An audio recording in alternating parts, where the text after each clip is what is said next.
They start eating clean. They get rid of a lot of the processed foods in their diet, and they start to increase their intake of fruits and vegetables. So today, when we talk about gut health, I want to lean heavily into plant-based foods and talk about probiotics as well as prebiotics. So just to make sure that we're all on the same page, who has ever heard of the word probiotics by show of hands?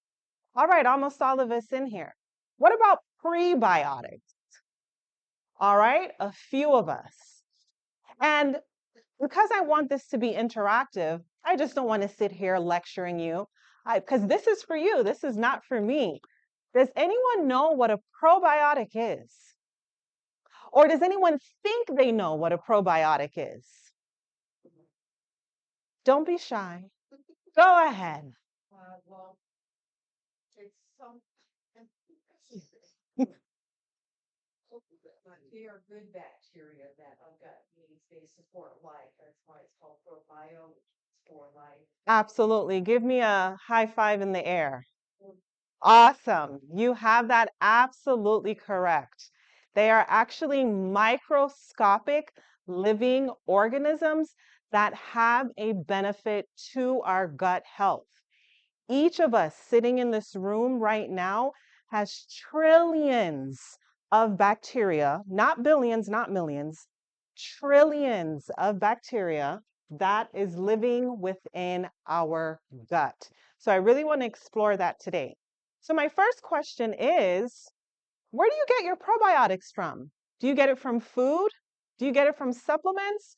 Or do you get it from both? So by a show of hands, how many of us get it from food? All right. How many of us get it from supplements? All right. What about both? All right. The majority of individuals. Great. That is perfect. And I have another question. And this time, I want you guys just to call it out. What is your favorite food? I'll start first. I'm a pasta girly. So one of the recipes I heard Phoebe say, mm-hmm. So one of the recipes that we'll be doing today is pasta. But tell me some of your favorite foods. Avocados, rice and beans. Anyone else? Tomatoes. Garlic bread, tomatoes, and it's tomato season. Do you have a tomato garden? No. Oh, I was about to say I'm coming over. Anyone else? Fruits. And it's mango season. Breadfruit, rice, perfect. So you see how you said lettuce? Potatoes. Potatoes. Oh yeah, potatoes. They're very comforting. So you see how we all have different food preferences? That is A-okay. Let me see if I could straighten this up just a little bit. Phoebe, can we get this up a little bit and make this go away? Well, while she's working on that, I'll continue to speak. Just like how we all have different food preferences, there's a disclaimer that I want to give today. Yes, my name is Kim. Yes, I'm a registered dietitian, but I am not your personal registered dietitian. And the reason for that is because we all have different health concerns. We all have different diagnoses. So if you do have a health concern, I highly recommend that you speak with your doctor and your dietitian. The information that I will be sharing with you today is for educational as well as entertainment purposes only. So I do have to say that disclaimer. Thank you so much, Phoebe. Oh, where's?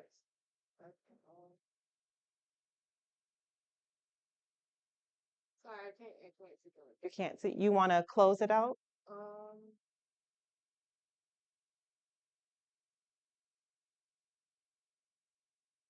There we go. All right, perfect. Thank you so much. So I want to give you a quick overview of what we'll be discussing today. So the first thing that I want to do is to define gut health. And the reason why I want to define it is because there's so many different trains of thought into what is gut health and what isn't gut health. So I want to define that for you.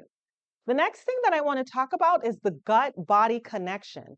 A lot of people, a lot of research is showing that our gut is very similar to our second brain.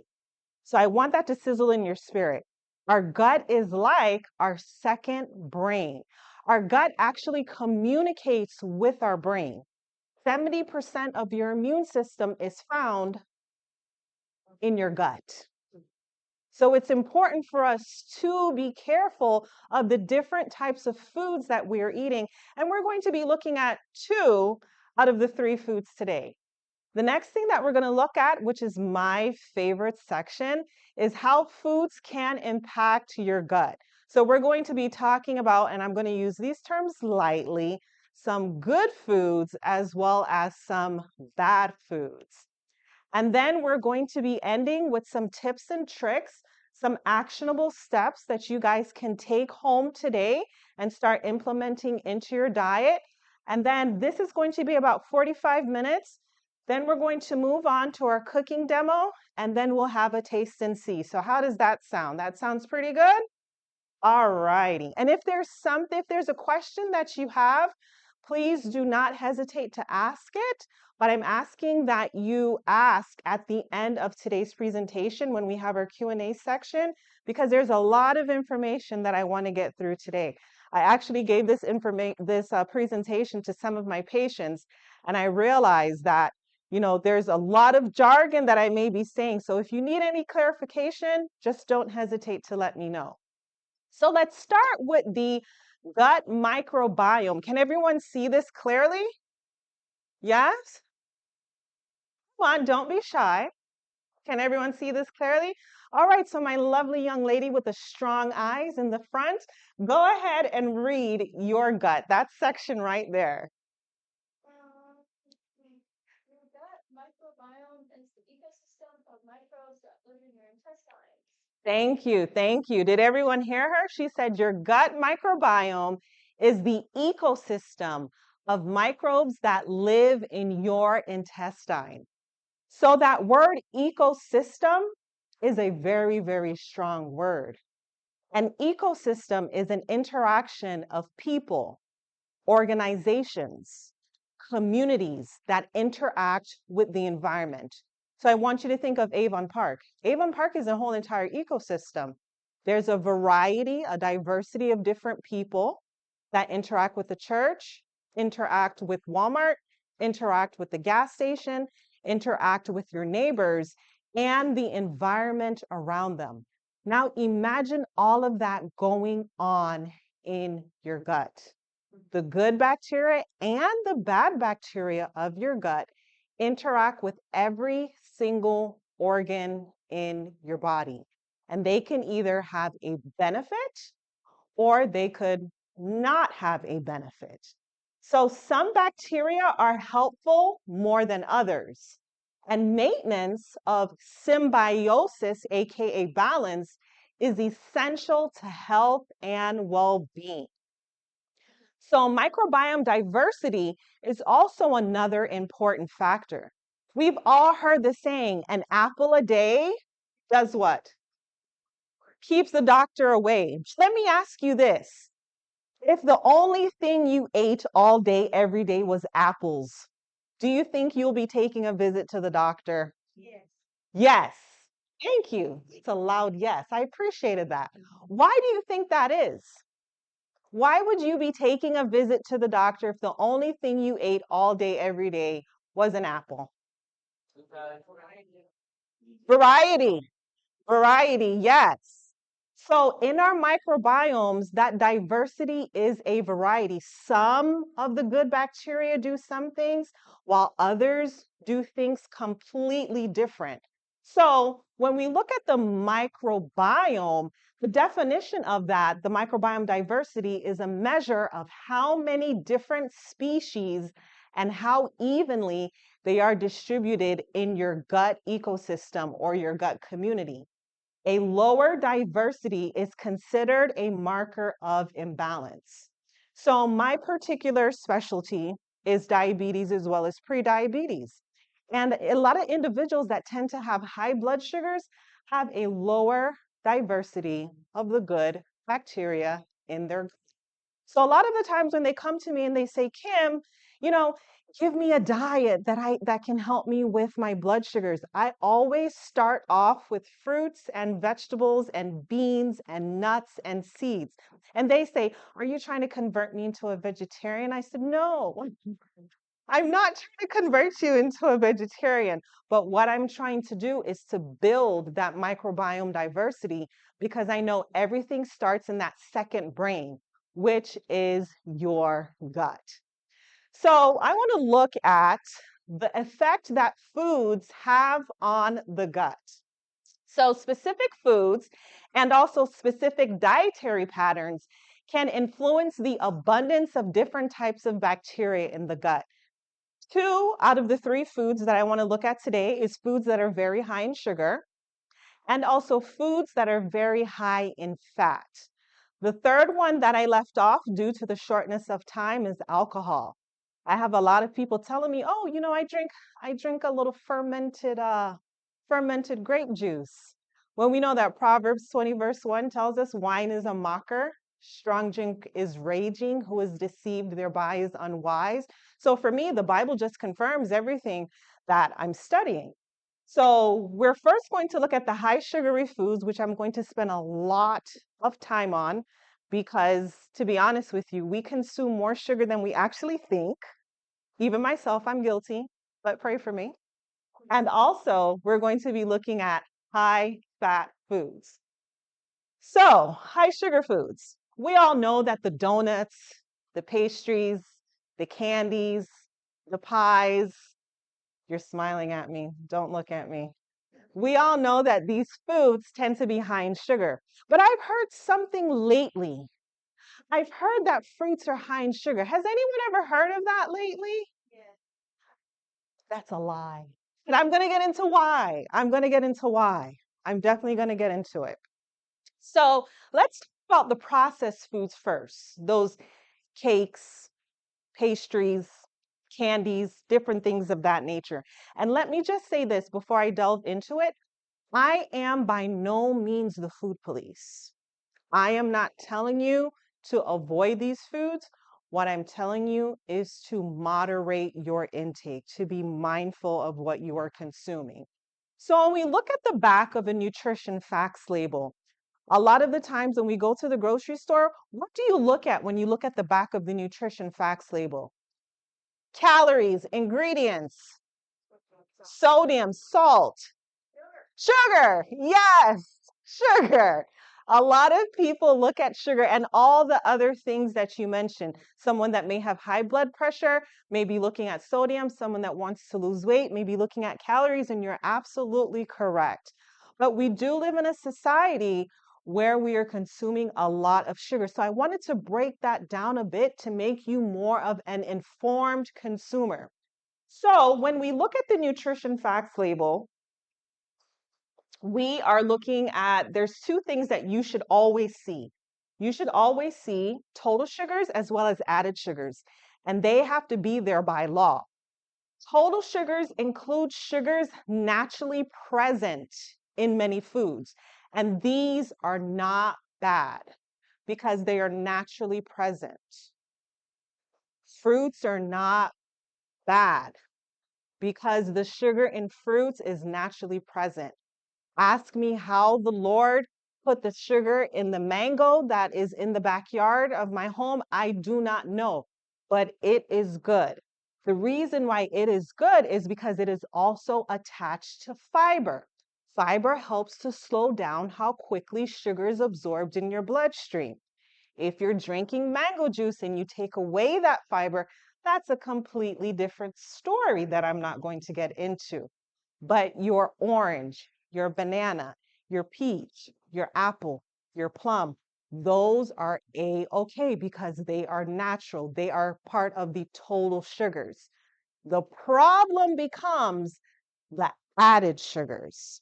So the 2020 to 2025 dietary guidelines actually tells us that added sugars is a problem for people living within the United States. There's a lot of hidden sugars in our food. Added sugars are added during the processing of foods. So I want to give you an example.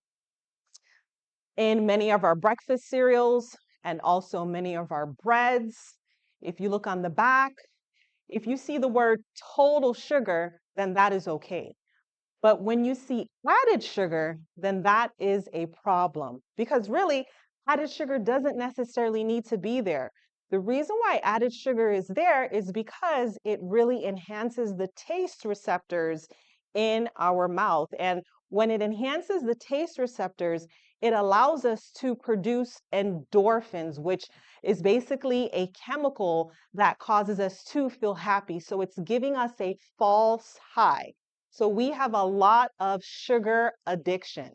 So when you're looking at the back of foods, and let me go ahead and get this, and let me start right here, and I'll pass it around. I want you to pay attention to added sugars. And this particular food item says 46% added sugars. Is this a lot? How do you know it's a lot? How do you know? Oh, it's 46 is a big number? Okay, okay. 46, that's almost half. Exactly. But if you're looking at a product, which I'm passing around this box, what is an okay number? Does anyone know what an okay number is? Zero. Zero is ideal. Zero is ideal. Less than 10%. If you have stomachache, does that indicate that you're probably eating too much sugar? Well, a stomach ache can be a plethora of different things. So if someone tells me they have a stomach ache, I take a fine-tooth comb and I'm combing through their diet, and I may even do an elimination diet with them. That's a good question. So this is what the FDA says. The FDA says if you're looking for a food that is low in sugar, they want it to be 5% or less. 5% or less. If you're looking for a food that has a moderate intake of sugar, they're looking for 6 to 19%. Any food that is 20% or higher is considered to be high, extremely high in sugar. So, what I tell my patients that do have diabetes, I'm always looking for that 10%. If I realize that they do have a very, very serious sugar addiction, then I tell them look for that 15% and then I wean them off slowly. And the way that I wean them off is I don't say, don't eat this is bad. What I do instead is I crowd out sugar by emphasizing my plant-based foods. The next thing you know, they're vegetarian and they don't even know. But that's what I do. So again, with the added sugars and that cracker box is actually a great example. When you are going to the grocery store, look at the added sugars and make sure that it is 10% or less. And be honest with yourself. If you know you have a sugar addiction, then look for something that is 15% or less because I don't want your food to taste like cardboard and sadness. Because if it tastes like cardboard and sadness, then you're going to say, well, this is not for me. And then you're going to start eating a lot of junk foods. So definitely be kind to yourself on this journey and don't let anyone police you in regards to what you should and what you should not be eating. Give yourself some grace. Is that clear? Can I get an amen? All right. So I want to do a little exercise by show of hands. And only going to point out a few items. An orange. Is that high in added sugars? No. No. Why? Natural. Absolutely. What about, let me not say the brand, colorful breakfast cereals? Is it high in added sugar? Yes, it is. What about a banana? I've heard a lot of bad things lately about bananas. What if it's natural? Yes, absolutely. This one may be tricky because I didn't talk about it, but I just want to test your knowledge. A glass of milk. Does a glass of milk have sugar in it, first and foremost? Yes. Yes. Don't give away the answer, Joel. Does it have added sugar? No. No. Does it have natural sugar? Who doesn't know? Raise their hand. Thank you for your honesty. Milk does not have any added sugar. Cow's milk. We're talking about cow's milk. Yes, cow's milk. I'm going to get to the almond and the soy and the rice and the cashew. It doesn't have any added sugar. It has natural sugars. That's why people that are lactose intolerant, we've heard of that term. Lactose intolerant means that you cannot digest the sugar that is in milk, and that sugar is lactase. When we buy our plant-based milks, some of them are sweetened and some of them are marked unsweetened. So you know what you do? You turn around the back to that nutrition facts label, and I want you to look for something 10% or less because we consume more sugar than we think. And then also, let's talk about honey. Is honey an added sugar?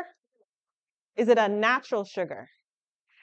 If this fruity circular cereal has honey in it, is this considered an added sugar? Yes. Why?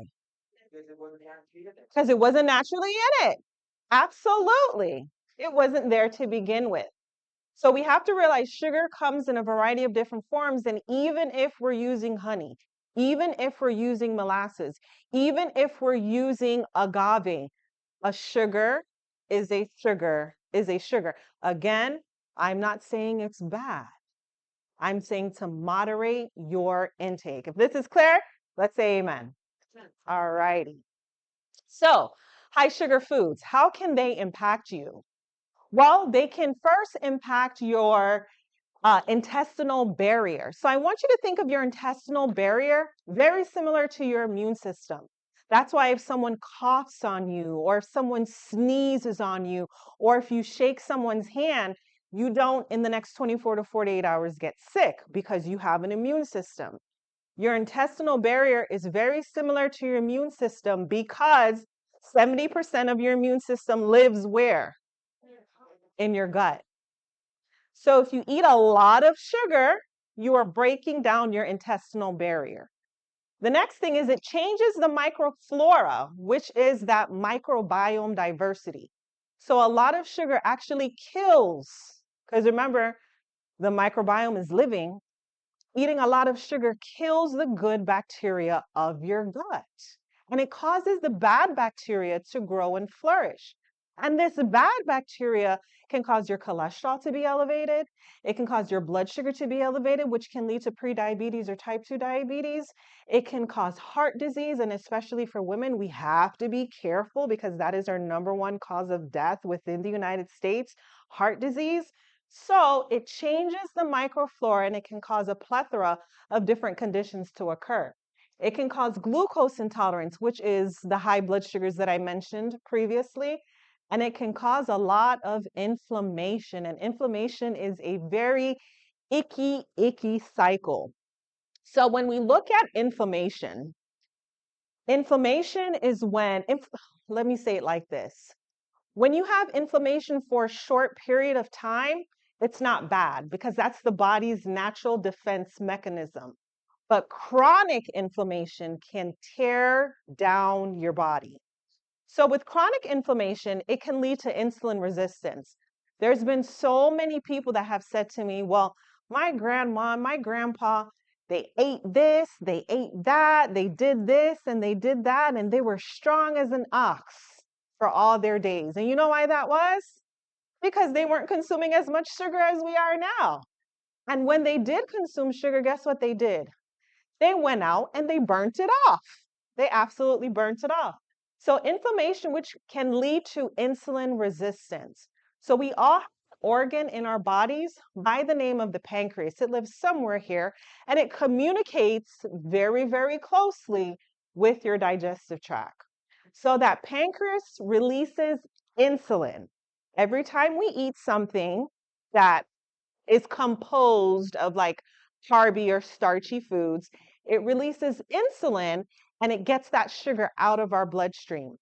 But if we continue with the chronic inflammation, then the cells of our body are not using insulin like they should, and all of that sugar stays within our bloodstream. And the longer it's there, over time, it can lead to hyperglycemia, which is just a big word for high blood sugars, and then cause diabetes that cause you to have inflammation, and the cycle continues on and on. So one of the best ways to reduce inflammation in your body, to make sure that your cells of your body are functioning properly, is to reduce your sugar intake. So I want us to take a look at some of the hidden sugars that are found in foods, in the ingredients specifically. And as Joel said earlier, even if you have honey, molasses, agave, if it is an ingredient on a packaged item, it's considered to be an added sugar. So I want us to just take about 15 seconds to familiarize ourselves. And I want you, can everyone see this? I want you to call out what surprises you the most.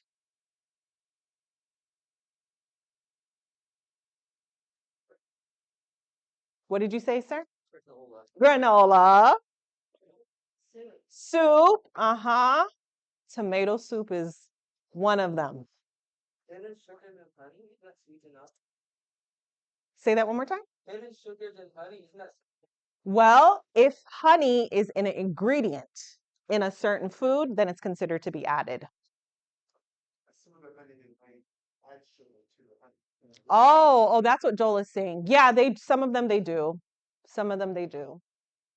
What surprised me was the nut butters, because I'm a nut butter fan. So now when I go to the grocery store, you know what I do? When I look for my peanut butter or cashew butter or sunflower butter, I just make sure to get the ones that are just simply the nut and salt. That's it. So that was the one that kind of stuck out to me the most. I remember I went grocery shopping one time and I didn't look what I was picking up. I said, "Oh, it's it's plant-based. It should be healthy." And when I went home and I made some toast and I spread the nut butter on my toast, and even too, my husband can testify. I was like, "Oh, this is sweet." I was like, "What is this?" And then I looked in the ingredients and I was like, "Oh, this has a ton of added sugar in it." So one thing I can say, you may be saying to yourself, "Well, you know what, Kim? I like it." And that's okay. One thing I can say is that your taste buds do change. It's the way that you do train yourself. So I want to know, how are you feeling? Are you feeling great? Are you feeling speechless, or are you feeling devastated like, "Oh my, what can I eat?" So by a show of hands, how many people are feeling great? Perfect. How many people are feeling speechless? Great, none. What about the last one? Devastated. What can I eat? Okay, perfect. You guys are a great crowd. When I presented this to my patients, everyone raised their hand and said they were devastated. They were trying to figure out what to eat and they felt hopeless. But there is definitely hope. So now you guys know, when you go to the grocery store, you're looking at ingredients and you're especially looking at the nutrition facts label. It is there for a reason. So when we talk about sugars, moderation is key in everything. And I'm going to spare you the details of this because this is really something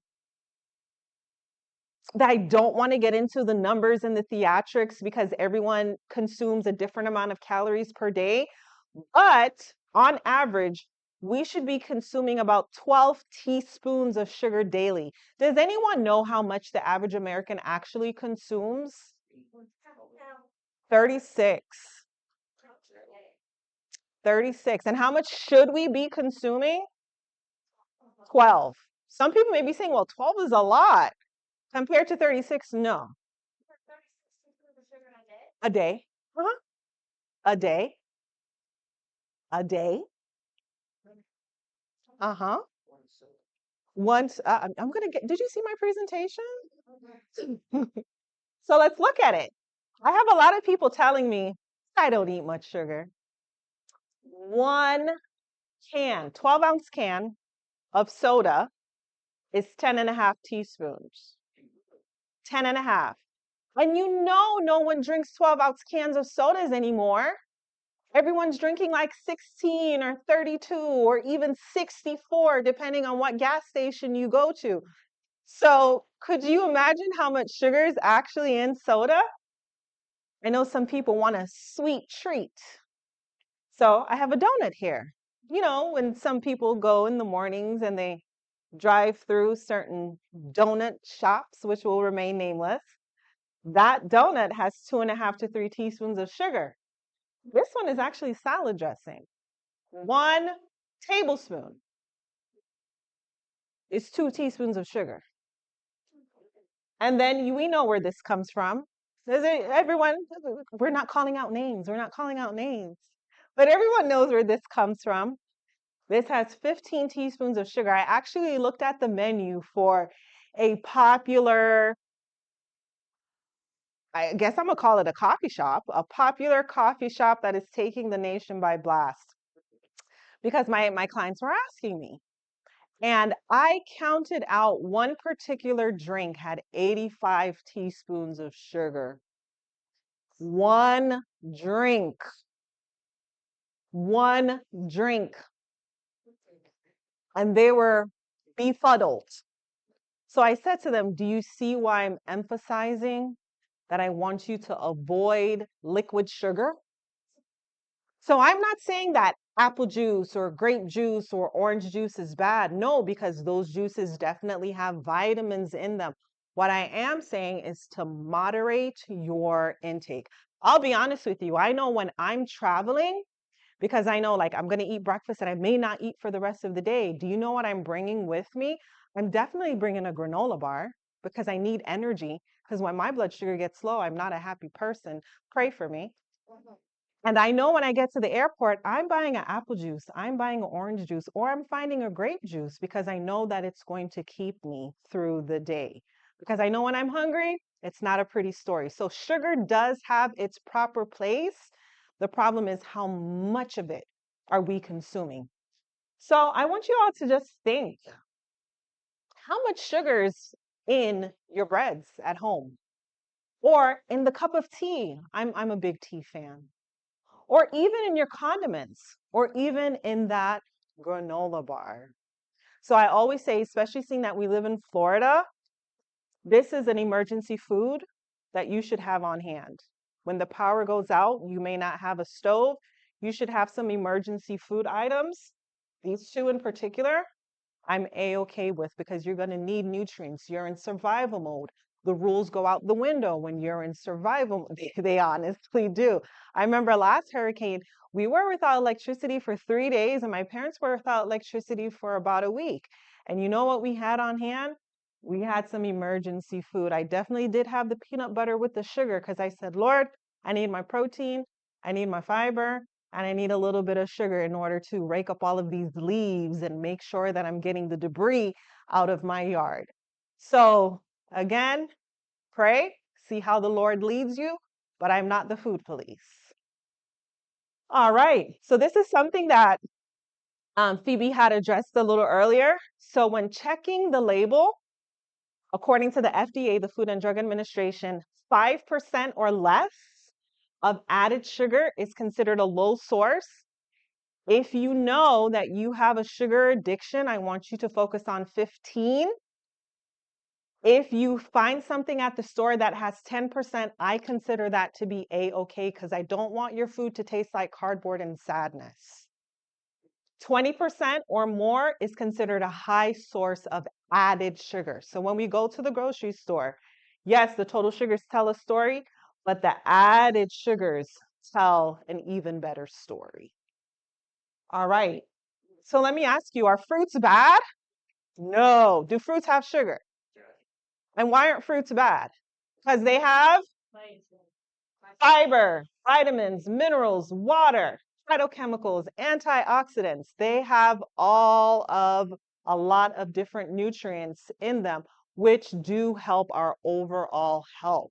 I know a lot of people tell me, well, I can just take a multivitamin and I'll be good to go. It functions very differently from the fruits and the fruits, I was going to say fruits and vegetables, but it functions very differently from the fruit that God has made.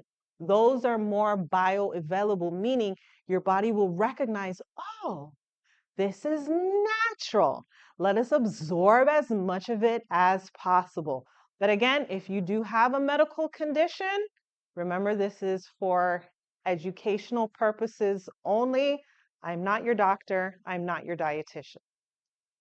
So the next question I get asked is, well, Kim, which one is better?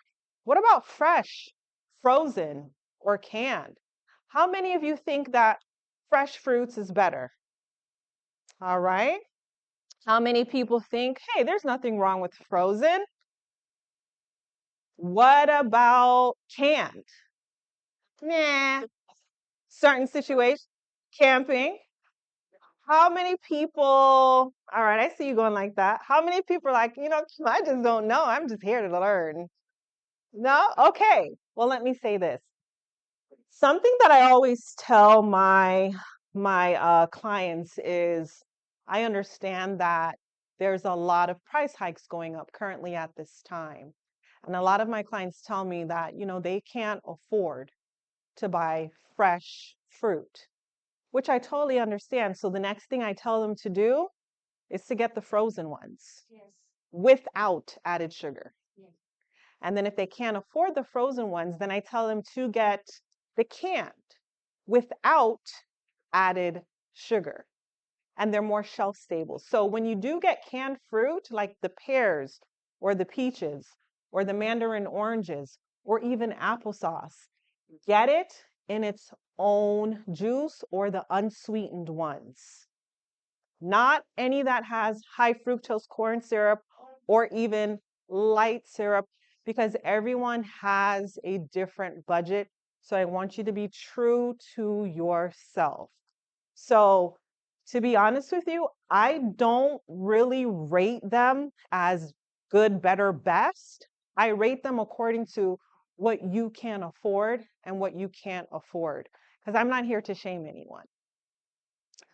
All right, so taste the rainbow.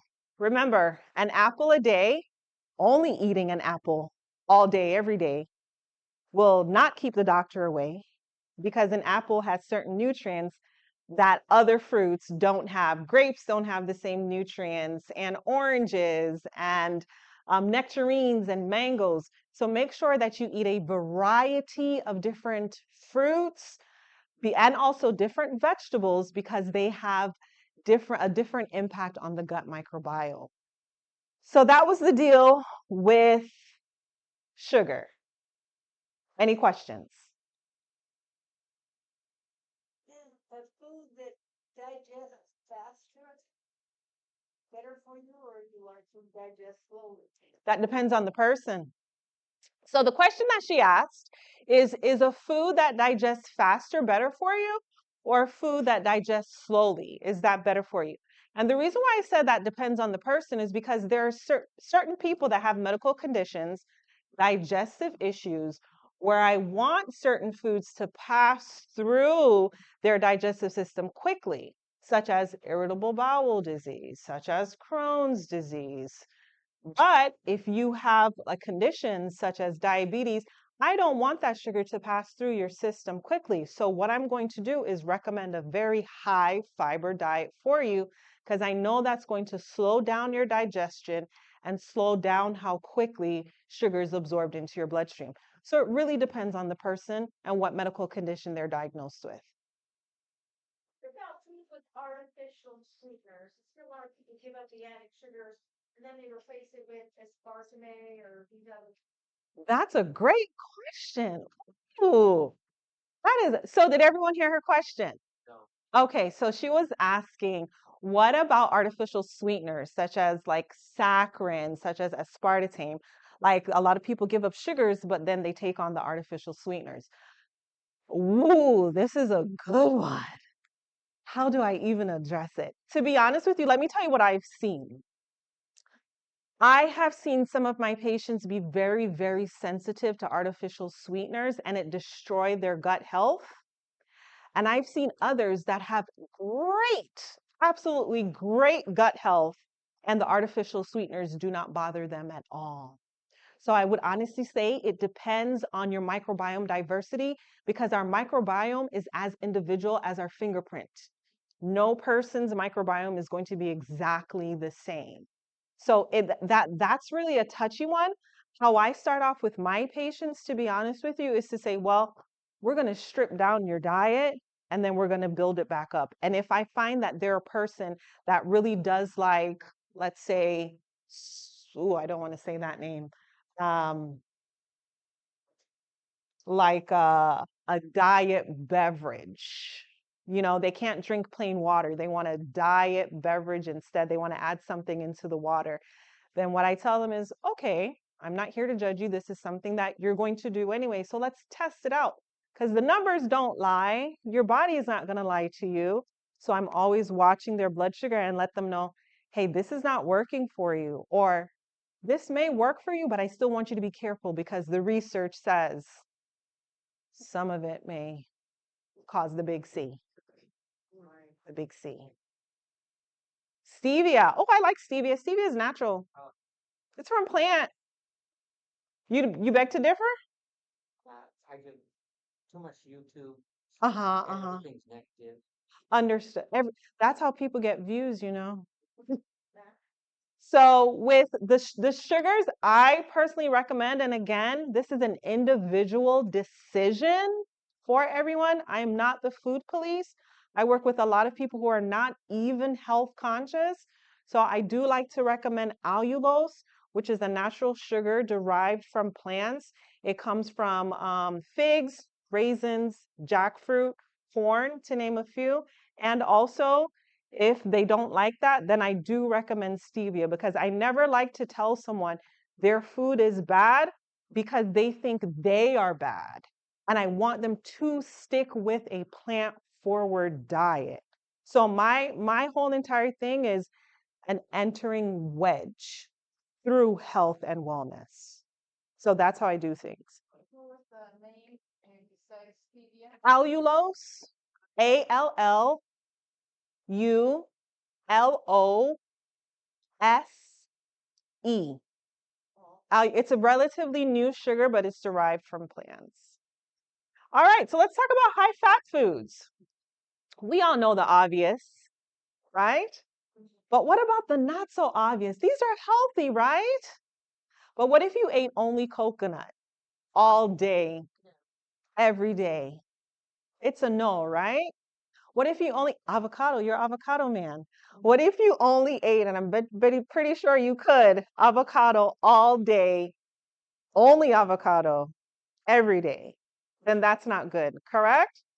So what I have here, I have a bunch of different types of fats. And different fats impact us differently.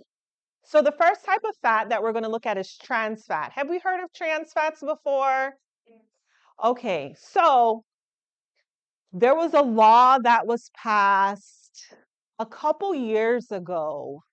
I want to say well over 5 to 7 years ago, maybe even 10 years ago, that all companies had to take out trans fats from the diet because they're finding trans fats can really have a negative impact on your heart health.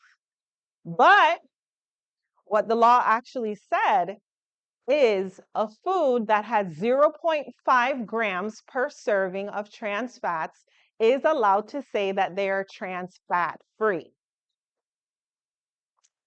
So certain foods that have trans fats are the foods that you see here. Are these foods in and of itself bad?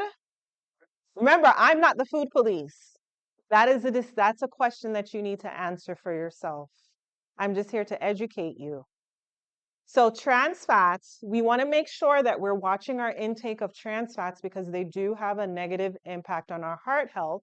And as I stated earlier, especially for my women within the United States, that is our number one cause of morbidity and mortality. The second type of fat is saturated fat. Saturated fat is quite important. It's a fat that I do focus on a lot. And the reason for that is because I find not only does it have an impact on the bad cholesterol, which can cause strokes as well as heart attacks, but it can also cause your blood sugars to be stubbornly elevated if you have prediabetes or type 2 diabetes or even type 1 diabetes. And they are found in the foods that you see here. You remember this guy from earlier? We remember this guy from earlier. So I do have some people saying, well, Kim, I don't like plant-based milk. What can I drink? You know what I tell them? Because I'm not the food police. Guess what I tell them? Everyone's looking at me. I want you to guess. Skim, skim, skim milk. hmm And I do that again because health is an entering wedge. And I want Jesus to lead you individually. Can you talk more about coconuts? Yes, absolutely. Because you see the coconut right here in saturated fat. So palm oil, as well as coconut oil, are plants, correct? But the type of fat that they have is actually saturated fat.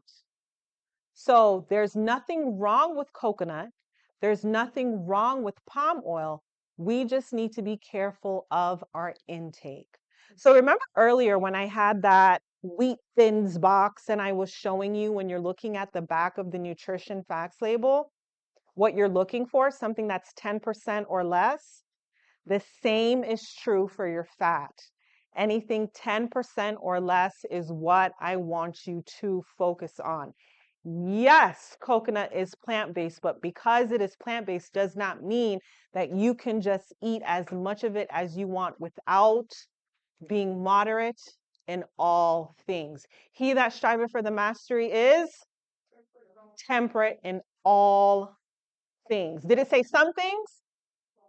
The Bible says all things. And then finally, there's unsaturated fat. There's your avocado. It's a healthy fat. And so the reason, let me actually go back. The reason why I do have a big emphasis on unsaturated fat is because unsaturated fat can actually decrease your cholesterol. So eating more of these foods. So I have a variety of different foods here because I don't know everyone's individual diet and I want it to be inclusive. So definitely eating more of the olives or olive oil, avocados, different nuts, different seeds, and also cold water fatty fish is beneficial. All right, so when we look at, let me just say, unsaturated fat, these are saturated and trans fats. So these are the guys we want to limit. When we look at this category, it's actually broken down even further into MUFA and PUFA. I don't want you guys to know what MUFA and PUFA is. That's neither here or there. But know that here are some even more foods that are beneficial for you. So remember the nut butters that I loved earlier? Make sure they don't have any added sugar. Avocados, your olive oil, your sunflower seed oil. I mentioned your fish earlier, and those are your beans, which we do have a recipe. So both types of oil can help reduce bad cholesterol in your blood, which lowers your risk for heart disease as well as stroke. So I've heard recently there's a seed oil debate. Has everyone heard the seed oil debate? If you watch YouTube, you probably came across the seed oil debate. I'm actually going to talk about that myth today, and I'm going to tell you why. Has anyone heard the seed oil debate? Okay, what have you heard? I just heard that we should stay away from seed oils. Did they say why? No. Because it causes inflammation. Remember, we looked at inflammation earlier, which can cause that insulin resistance. So, this is what I've heard. Some say seed oils are bad because they're refined, because of course you have to press the seed to get the oil out, so it's refined. And they contain high levels of omega-6 fats, which is a type of fat that I don't want you to worry about, and are often found in unhealthy foods. So that omega-6 fat causes inflammation. That's what they're specifically saying. But seed oils. Our bodies do convert some omega-6 fatty acids into inflammatory compounds. The gut does that. The good bacteria of the gut does that. While the bacteria changes some of the omega-6 fatty acids into anti-inflammatory compounds. So it's doing both. Our large body of research has shown that people who consume more omega-6 fatty acids or who have higher levels of these fats in their blood have a lower risk for heart disease and type 2 diabetes. So a lot of the people that are saying seed oils cause inflammation, they're not telling you that the seed oils they're talking about are found in your chips. They're found in the donuts. They're found in the junk food. They're found in the basically the kiddie aisle or the junk food aisle of your grocery store. If you're cooking with seed oils, it's a completely different story. So if anyone tells you to switch to beef tallow, don't do it. Don't do it. I want you to cook with your healthy oils because it reduces the risk of heart disease as well as type 2 diabetes. So are seed oils bad? No, they're not. But if they're found in a lot of ultra processed foods, those chips, those candies, yes, that is what's causing a lot of inflammation, not the oil that you get at the grocery store. So that's the information they're leaving out. Can you go back to the trans fat and saturated fat?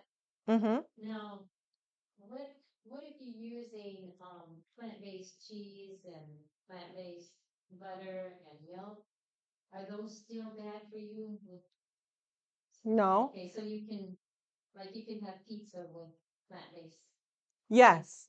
But if the only thing you eat all day, every day is that plant-based pizza, Yeah. and you don't have like a side salad that has that fiber in it to slow down your digestion so your blood sugar does not spike, then that's a problem. And like smart what's the bad cakes, saturated fat? No, well, I actually don't remember the label of Smart Balance. I know we buy Smart Balance at home and I use it, but don't use me as your standard. But I think it's fine. And like oat milk. He has palm oil. But how much palm oil? You remember? Remember what I said earlier, when you're looking at the back of the nutrition facts label, you want to make sure that it's 10% or less. Just like that box that I passed around, that item, yep, that you can hold it up and everyone can look at the turn around and look at it. That cracker does have some added sugar in it, but it's 7% added sugar. So again, these foods are not bad. It's the quantity that we're consuming. It's the quantity. All right. Exactly. Eating the whole box in one sitting. That's going to be a problem. All right. So just for a quick recap, a lot of high fatty foods can cause inflammation, which messes with our gut health. It causes an imbalance. It causes the bad bacteria to grow and the good bacteria to die. It can cause insulin resistance, which can cause your blood sugars to be elevated. And it can cause lipid anabolism, which basically means you gain weight. Basically, that's what that basically means.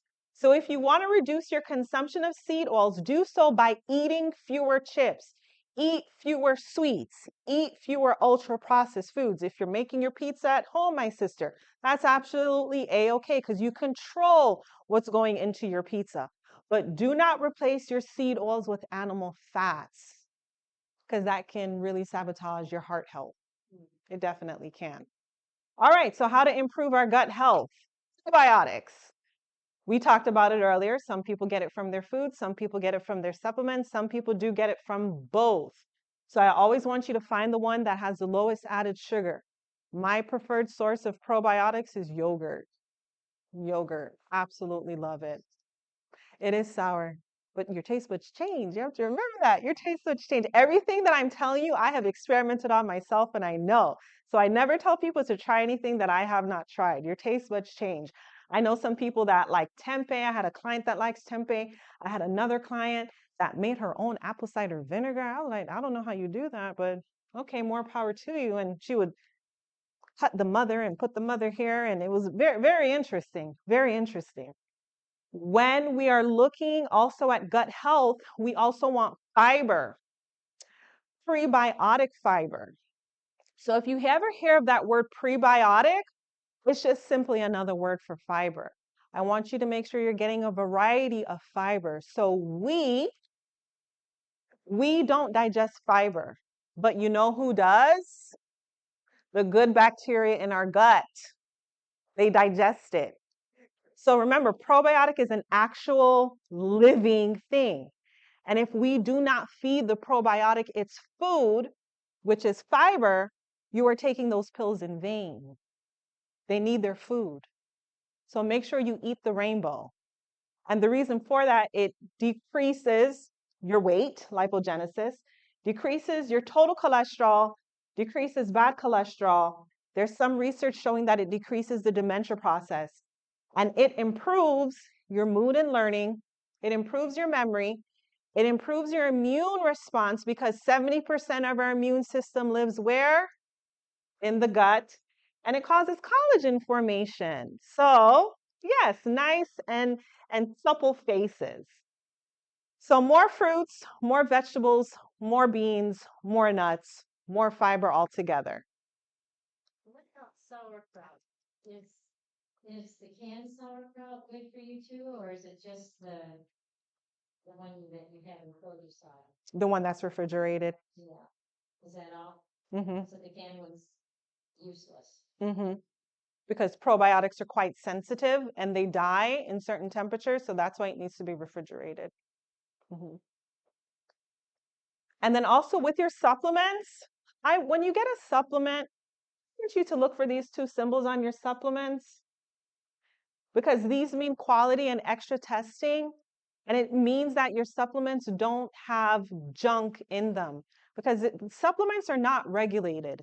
So a lot of people can put anything in a capsule and then they can say, oh, well, this is going to be helpful for XYZ.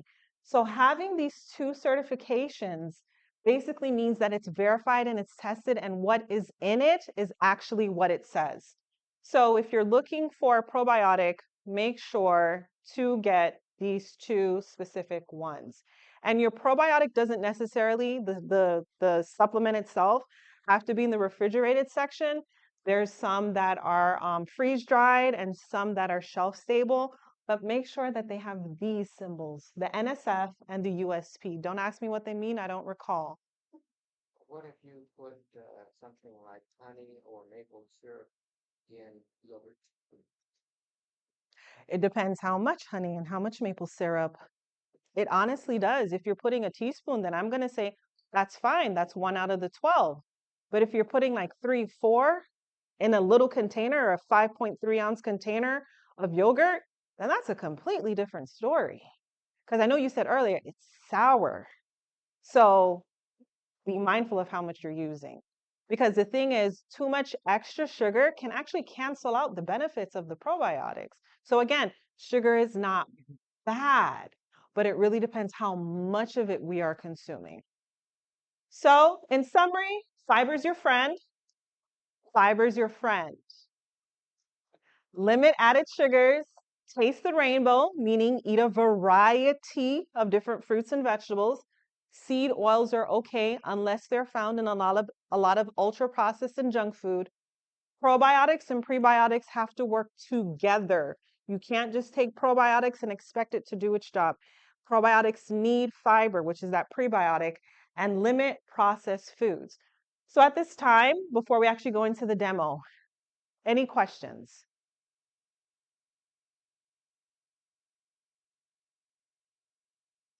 Just for the coconut oil. Um,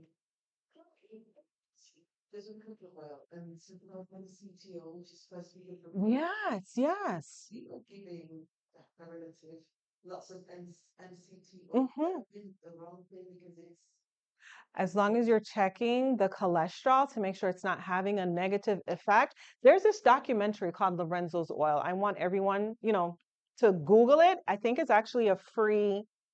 a free documentary on social media, but Lorenzo's Oil. So Lorenzo was born with a really bad brain. I don't know if to say if it's a deficiency or a delay. And his father came up with a formulation because no doctor could help him that had the coconut oil in it. So, one thing that you'll see in the documentary is that the doctor worked very closely with the father to make sure it was not negatively impacting his heart health. So, yes, there is benefits to it because MCT oil is not digested. it goes, there's a certain vessel that carries it straight to the brain and it does all the wonderful things. But make sure that you are monitoring cholesterol levels, that the bad cholesterol, the LDL specifically, is not going up. So that's a great question. Any other question? I think I saw one. Pastor, where were you going? You were headed. Oh, okay. All right. So what we're going to do now is actually transition into our cooking demo. So the first recipe that I have for you is actually a rainbow pasta salad. And something that I should say is all the recipes here that I have for you today are for busy people on the go. And they are quick and they are affordable. This recipe it serves about it serves a lot. I actually double the recipe, but this one right here serves about 6 people, and the total cost of it is $7. Because I know price of food is going up, and I'm watching my coins as well. So we're going to move into that recipe right now. For us, or should we try to call? You should try to copy it or take a. You know what I could do? You know what I could do? If you have an email address, I can take your email and forward it to you. Okay. I can do that. Okay. Can we get a list started? Pastor is going to get that together.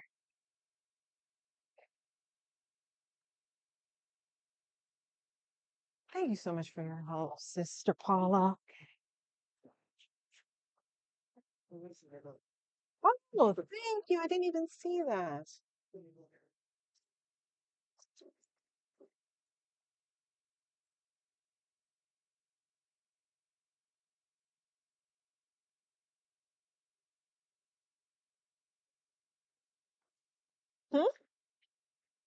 Hmm? After the cheese is blended.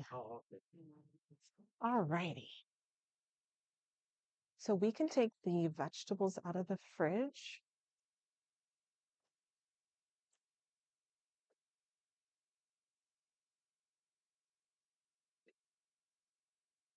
Pardon? Yes.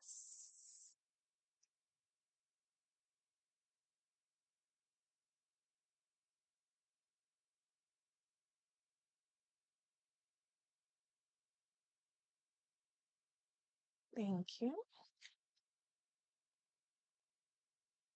Thank you.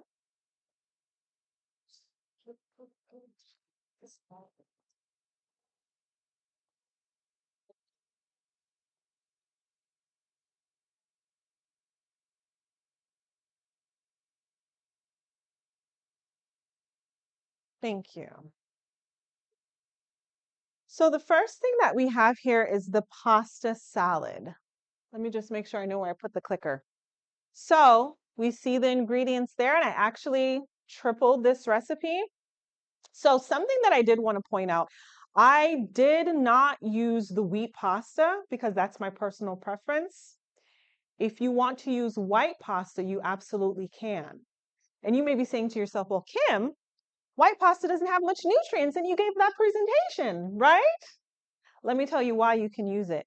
Because you have a plethora of different fruits and different vegetables. It's recommended that you try to get at least 30 different plant-based foods on a weekly basis. And how many does this recipe have? One, two, three, four, five, six. 6 out of 30. So that's already 1/5 of the way.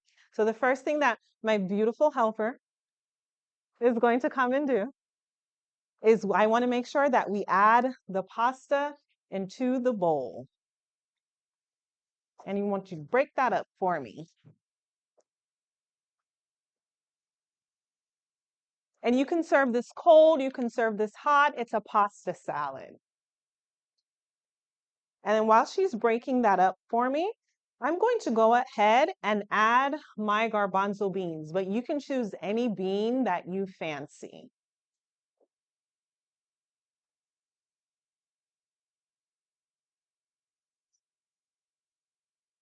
And then I'm going to add my onions. And I wanted to tell you a little trick about onions. My intern 2 weeks ago, she was a French trained culinary chef.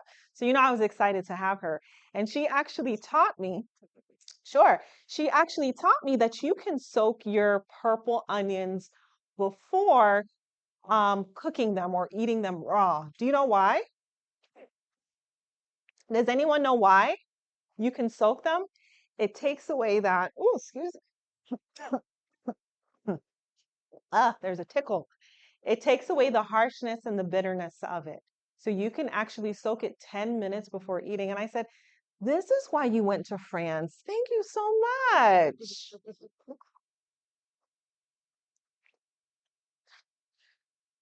And then I have my bell peppers. You can chop them as large or as small as you want. And I have my broccoli. I'm a fan of broccoli. There's a lot of research on broccoli as it relates to cancer. So that's why you see 3 different bowls of broccoli.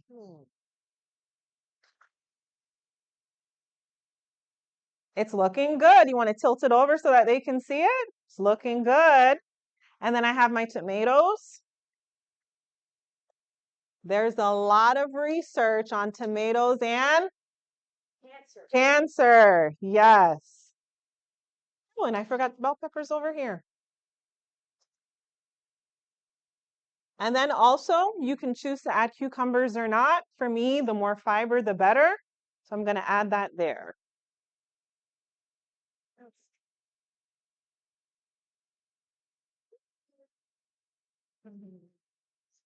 And then while she's mixing that up, there's also the dressing that is on the screen. So I'm just going to open this and I'm going to add the dressing.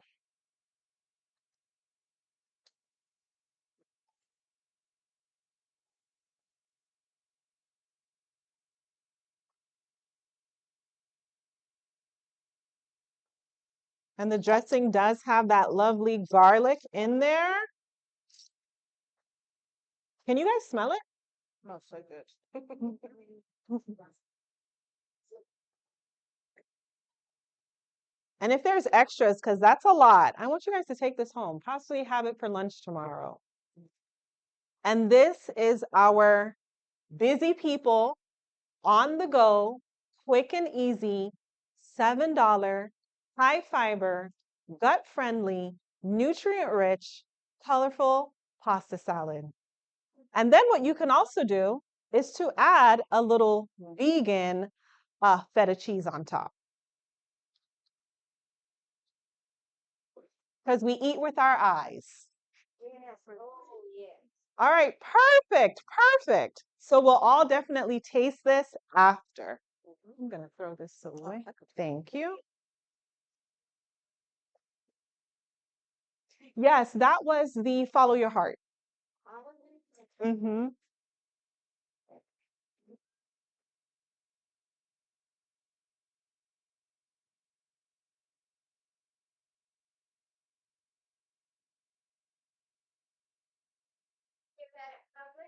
Yes, I do. All righty. So this one was nice and quick and tasty and delicious. The next one that we're going to do is the pimento cheese. Oh, yes. Yeah. And I know a lot of people make the pimento cheese with cashew, but I wanted to try something different today and actually make it with sunflower seeds. Has anyone made sunflower seed cheese before? It's a great dipping sauce. So I'm actually going to ask my husband up here so he can help us open up some of those. Oh, thank you.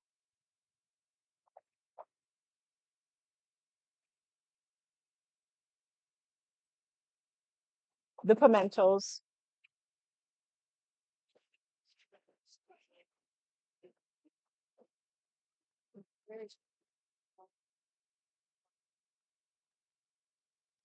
Question.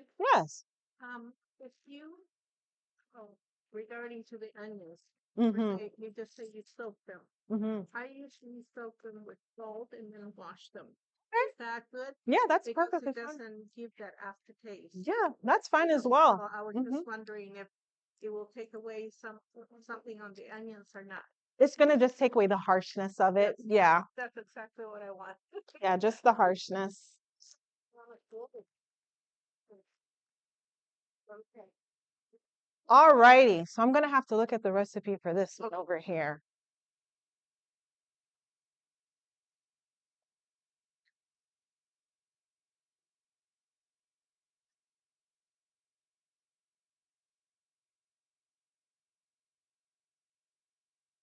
All right, so with this one, what we're going to do, we have our measuring cups. We're going to add 1 cup of water into our blender. Actually, add 2 cups of water because we have to double this.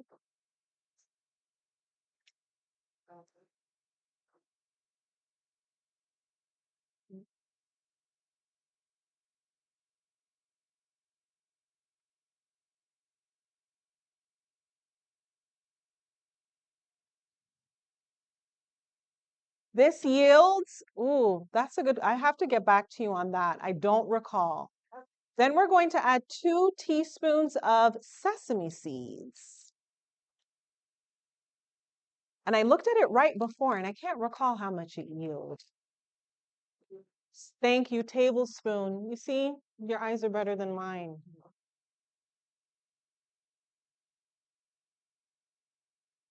You can actually add 4, seeing that we're going to double the recipe.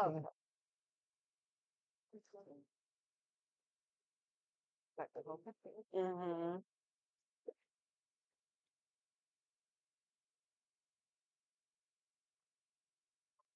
Perfect. And then we're going to add our nutritional yeast. We are actually adding, for this recipe, there's 3 tablespoons, but we're doubling everything today because there's so many of you lovely faces. So we're going to add 6 tablespoons of nutritional yeast. Someone likes nutritional yeast.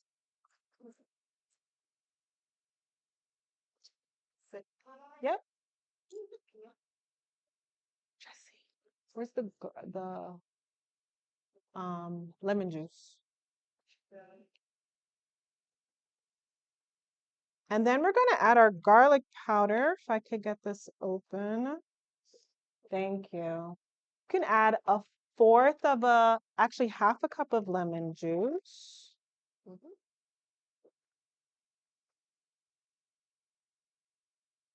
Any questions while we're doing this recipe so far? What can you use in place of agave? You can use honey. You can use maple syrup, the real maple syrup, grade A maple syrup. What about this lemon juice versus the real lemon? Even better. Oh, Even better. Can you use something instead of lemon juice? You can use lime juice. You could use, because lemon is going to give it that bite. Like, has anyone ever had real cheese and has kind of like a little bite afterwards? You can use lime juice. I know some people use apple cider vinegar. I'm not a fan of that because it gives it a weird taste to me. So lemon or lime, or even if you leave it out and you don't really desire that afterbite, then that's okay as well. Next, we're going to add our garlic powder. We're actually going to add 1/2 of a teaspoon.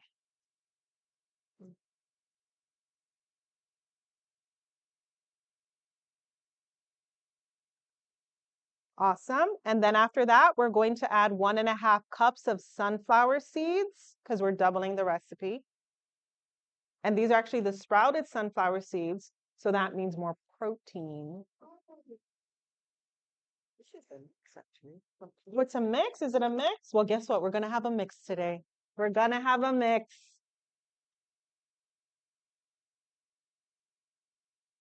Publix? Yep. Actually, no. Food for thought. Food for thought. Okay. Open a house. Hmm. And I should say, when you do get the nuts for this recipe, to get the unsalted ones, because you're actually going to add salt into the recipe.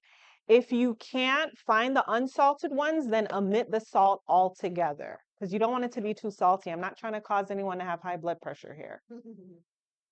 And then we're going to add 2, 4, 1 tablespoon and 1 teaspoon of salt. Have to do mental math. Comment on Himalayan salt and high blood pressure. What have you heard, sir? So, just like how sugar is sugar is sugar, salt is salt is salt.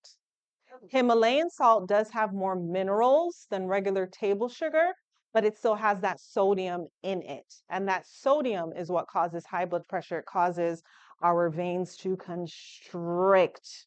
So basically, I want you to think of it this way. Imagine that this is your heart, right? And there's a straw coming out of the heart. Sodium puts a lot of pressure on that heart, and we want to make sure that we're protecting that heart. So it doesn't matter if it's pink, if it's Himalayan, if it's iodized. The body views salt as salt as salt.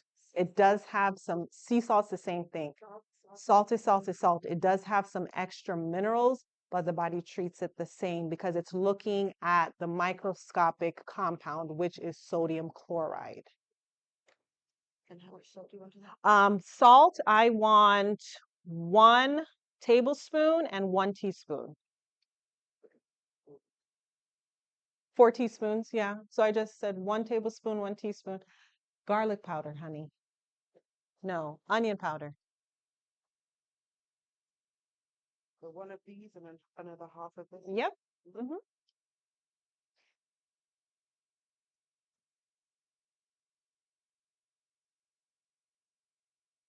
Teaspoon. Oh, you can just toss it right here. Yeah.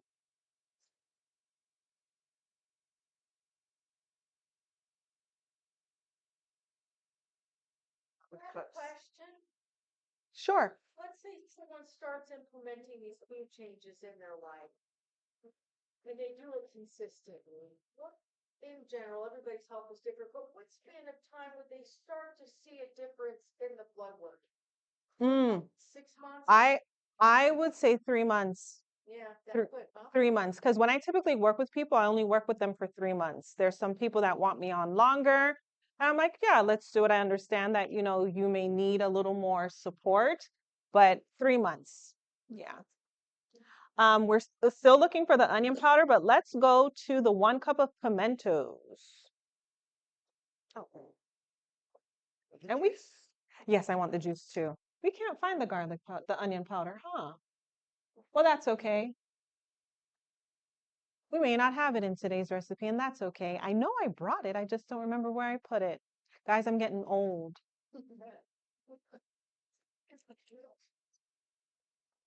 And then we're going to do 2 tablespoons of the agave. But as you are asking, you can actually use any sweetener. Main crystals? Yeah, those are fine. Mark crystals. I'm okay with that. I have those at home. And two. Yes.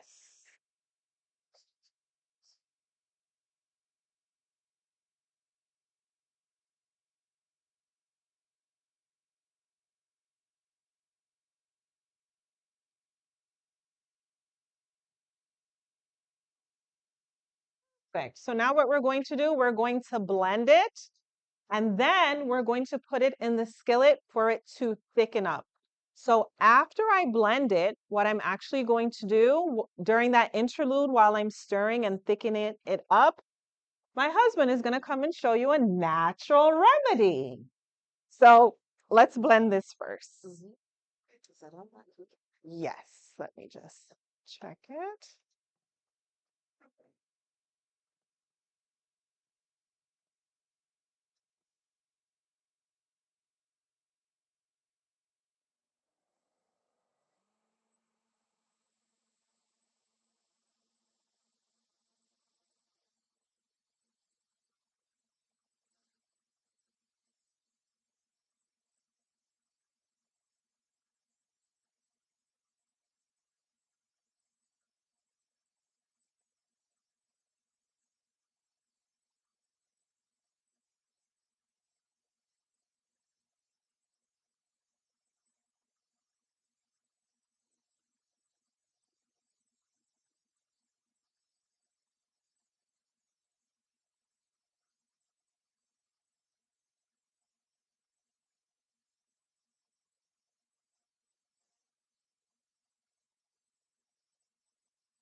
All righty.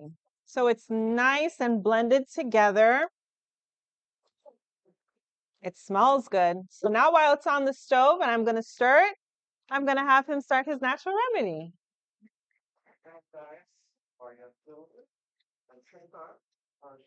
Do you, Sister Paula, mind? I don't. Oh, I do. No. Okay. This was a last minute add on. Hope you enjoy. So, my name is Tristan. I'm a nurse now in the emergency room, and also 2 days a week I work in the cardiac cath lab. Oh, So, but before that, I spent about 4 years in Tennessee, in the country, in a sanitarium working as a lifestyle hygienist, doing natural remedies, cleansing, who would come there for 10 days retreat, 18 days retreat. People who sometimes was given up from the conventional system to come there. So I learned all these things from there years ago, and most of these I've tried myself. So I'll just tell you, I'm doing a recipe. Oh, thanks. This is called a pain salve, all right? Pain salve. Pain salve. Pain salve, yes. And there's a quotation that I want to share with you. It is from a book called Counsels on Health. Counsels on Health. You could write that down, page 506. And as you do these natural remedies, especially when you watch the news and you see what's going on lately, it's the quotation. It says, as religious aggression as religious aggression subverts the liberties of our nation, so those who will stand for freedom of conscience will be placed in unfavorable position. And for our own sake and for the sake of others, we should become intelligent in regards to disease, its cause, and its cure. Disease, cause, cure. And those who do this will find a field of labor anywhere. So as you see, now people may lose their insurance with what's going on in the country. A lot of things is going to happen. So it opens opportunity for us to learn these things, not only for ourselves, but to share with others. Okay? All right. So this is a pain salve. What I have is Vaseline here that you put in your hair, or stuff you have in your shelf, probably, as ladies. So let me open this. So just Vaseline. Now I have cayenne pepper. This one may not put the whole recipe because this one is real hot. This is the 160 heating unit.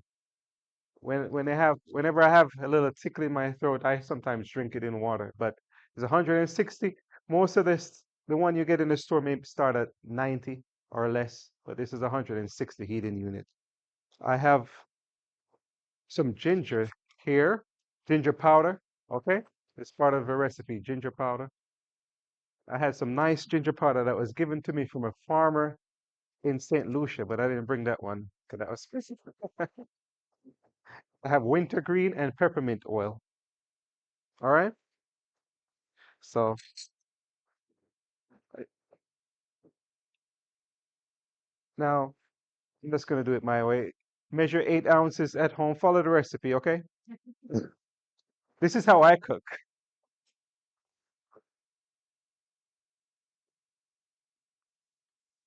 So ginger, mm, Not control it. yes.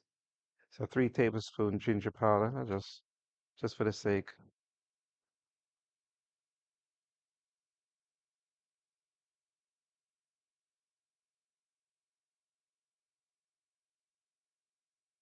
Okay. This is, I said, cayenne pepper. Be real hot. So if you rub it on yourself, wash your hands before you touch your eyes. Okay. Oh. For this one, I may just add, So that's brown cayenne. yes. And this one, as I said, this is 160. So I'm not going to put three. I'm just going to put a little. What's the shelf like? I don't know.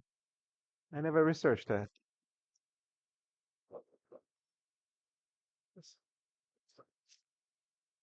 Just follow the recipe here, but I just put a few drops wintergreen oil, okay?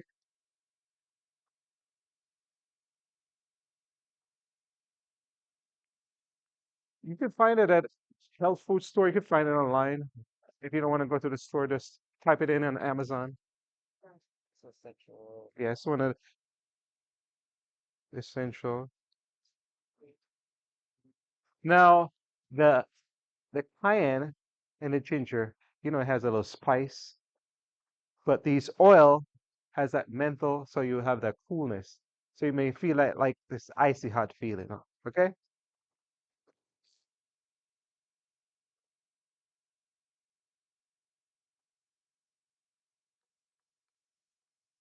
You just mix it up. Sometimes if you're doing it, if you wanna wear a mask, you can, because sometimes that cayenne can breathe in your nose.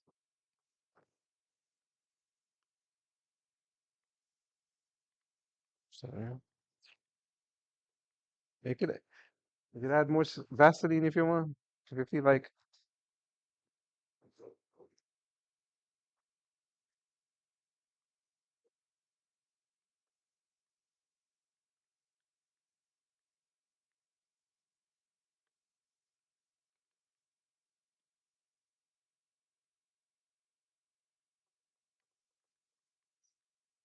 it. So let's add a few more drops of the wintergreen. Put more drops of this. When you make it, you just try it on your skin and see how you like it. And I don't think this comes with any side effects or any, as you could see, stuff you could find in your household, in your cabinet, stuff that you could cook with. Because my wife talks about coconut, but if I could put coconut in anything, I would. Yeah, you could smell my home when I'm cooking. All right. So, anybody want to try it? Any? Yeah, yeah, it's like an ointment. Yeah.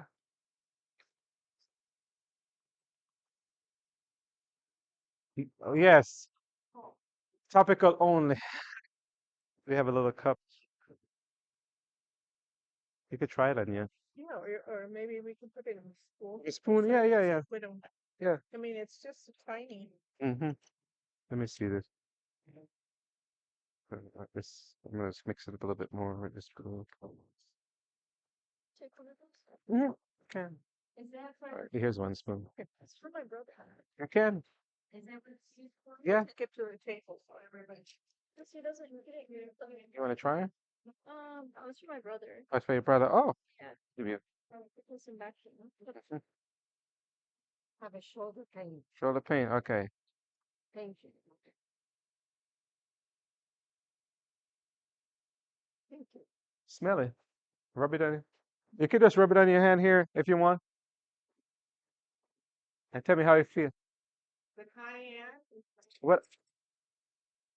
the cayenne that's very, very hot. Where do you get the hot cayenne? I Yeah.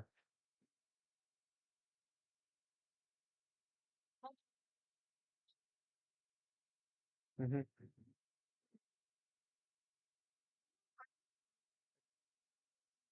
Bad at home and it's terrible. I can't use it. But this is not very hot. Yeah, 'cause I didn't go with the full recipe, and I said, and this cayenne, because I bought a big bag, it could be that some of it potency may go down, but you could don't put too much. Just put as you could tolerate. You're not hot, good. Yeah. Well, I could add more. I could add more if you want. Okay. Or you didn't add it. The peppermint oil has calmed it down. Okay. My sister would like to have it in a little cup to take. Okay. It's something that it hurts, so she wanted to try it at home. Mhm. Thank you. Think of this Bengay. And as I say, I could have add more cayenne, but I didn't want to make it too. So what is Okay. he add? The king crab? You said stinky, right? You said stinky? No, it's strong. It is it. Warm? There's nothing there.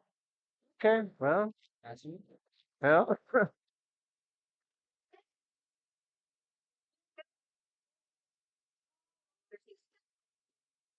oh, Yeah, oh, that recipe is for the North cayenne that you get at the grocery store. This is not for the heating units that we have. So if you get the normal cayenne, then put the 7 teaspoons, the seven huh? Hmm? tablespoons. Want to murder a Right. They want the expert. Right. And he may calm down. The reason why he's being careful is because sometimes this can actually burn the skin. Yeah, so we want to make sure that we're sending everyone home safe. All right. So while he's doing that, we're going to move on to the last recipe because God is a God of time, and I want to be conscientious. So this recipe, three bean salad, was actually made from my intern. So this is her original recipe. The one that I told you is a French trained chef. I'm like, oh, glorious. But I'm gonna put the pink spin on it. Simply because I absolutely love them. So again,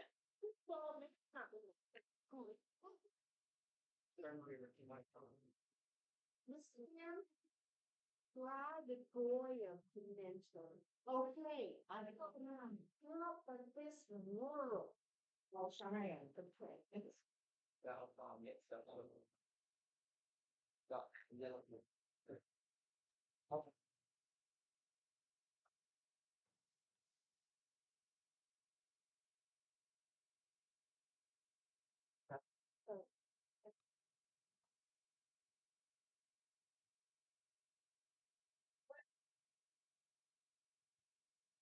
okie dokie artichoke. So, as I was saying, for those of you who are listening online, this is a recipe that was actually created by my intern, the one that I was telling you earlier, which is a French trained chef. This is her original recipe. What I'm actually going to do is put a spin on it because I have the sliced pimentos, and this is the Goya brand. Yeah, so you're going to absolutely love this. So this is a Let me dump try recipe. this one. And the reason why I absolutely love this Yeah, let me recipe know. is because Let's get stronger according to the cayenne. dietary guidelines for Maybe I had it too Americans, long, the cayenne. we're Go getting ahead. enough protein from meat, but we're not getting enough protein from beans, which is a So yeah, you can problem just order because more beans cayenne. have Because fiber. as I said, Fiber could be helps to that this keep you one regular, lost some of its helps to potency. keep your blood sugar down. So And basically, what you can but do, I don't want you it can get any burn, but bean that you Yeah, you want. should feel She added yeah. cannellini, kidney, and garbanzo beans, I'm not feeling and so I good. decided Okay. to add French cut beans Need some as well more. to add some color. So what Sister Okay. Paula is going to do is to add all of the beans Tell into me a if it's bowl. tell me if it's stronger. It's a deep, deep red. Deep like a red bell. Oh, okay. Yeah. Maybe you should pick that up with Publix, ask them why they sold this pale one to me. Please do. And then we're actually going to add half of this. These are chopped very, very thickly. So I just want maybe a half. Okay, that is perfect. And then we're going to add our pimentos. All right.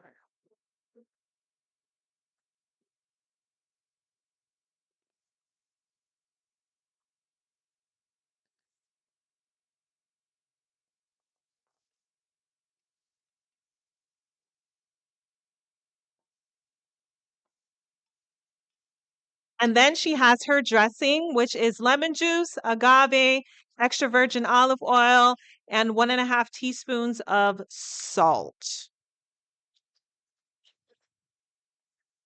And this looks so good. And I can't wait for you guys to try it all. And again, if we have leftovers, please take them home and have them as a side. Let me tell you this one thing that I do with all my patients, right? I never Yeah. start working on the main entree first. I always work with the sides.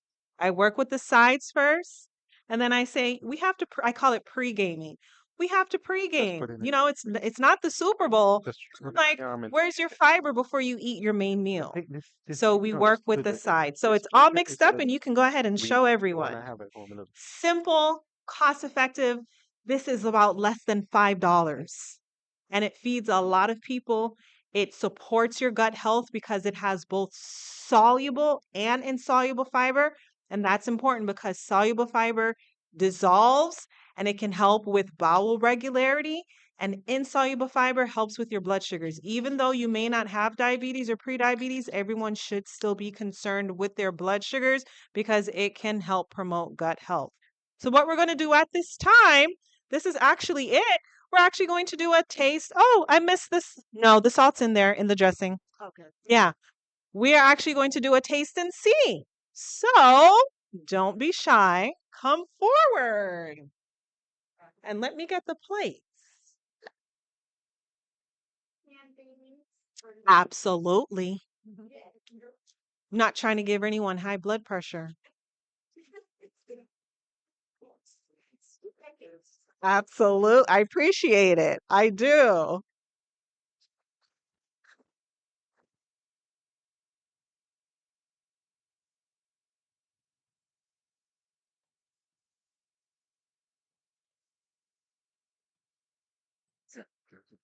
Thank you.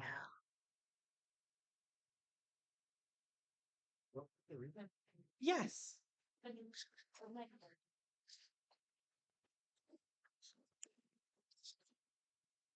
Oh, no, everyone can come up and get the items. Yes, please.